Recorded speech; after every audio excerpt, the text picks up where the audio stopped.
The Rain Man of China, Zhou Wei, Yunnan Province, 1980s-2015. In a remote mountain village where rivers dried and crops cracked under the sun, lived a man named Zhou Wei. He was quiet, odd, always watching the sky. Locals called him Yunnan Ren, the Rain Man.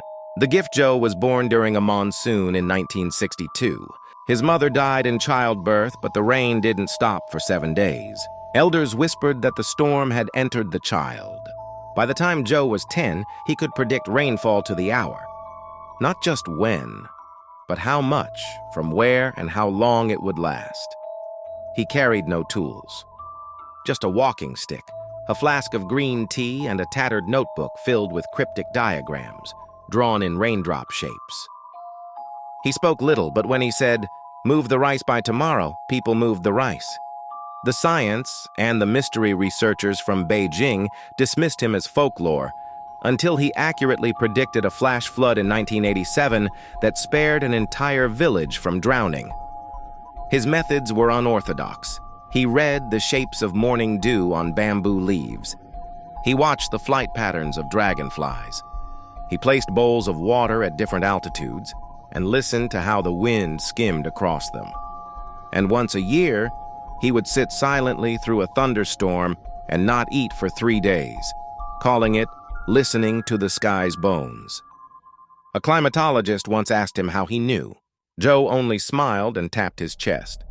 The sky writes here, the dry years. In the early 2000s, a historic drought hit the Yunnan highlands. Reservoirs failed, officials panicked. Zhou took a walking journey across 14 villages, measuring wind and mist, speaking with elders, and pointing to mountaintops. Then in March 2003, he made an announcement. There is water still sleeping, wake it. Using his advice, villagers dug a forgotten tributary, cleared old stone canals, and redirected cloud seeding flights. Rain fell 3 days later. Enough to save the harvest. The final forecast. In 2015, Zhou Wei fell ill. Doctors found no explanation. He stopped speaking entirely but continued drawing in his notebook. His last entry was a sketch of his village, circled by clouds, with a single phrase, "I return with the wind." He died that spring, and it rained the entire week of his funeral, though no storm had been forecast. His notebooks were donated to the Meteorological Institute in Kunming. Scientists still can't decode half of them. But one page remains framed in his village school.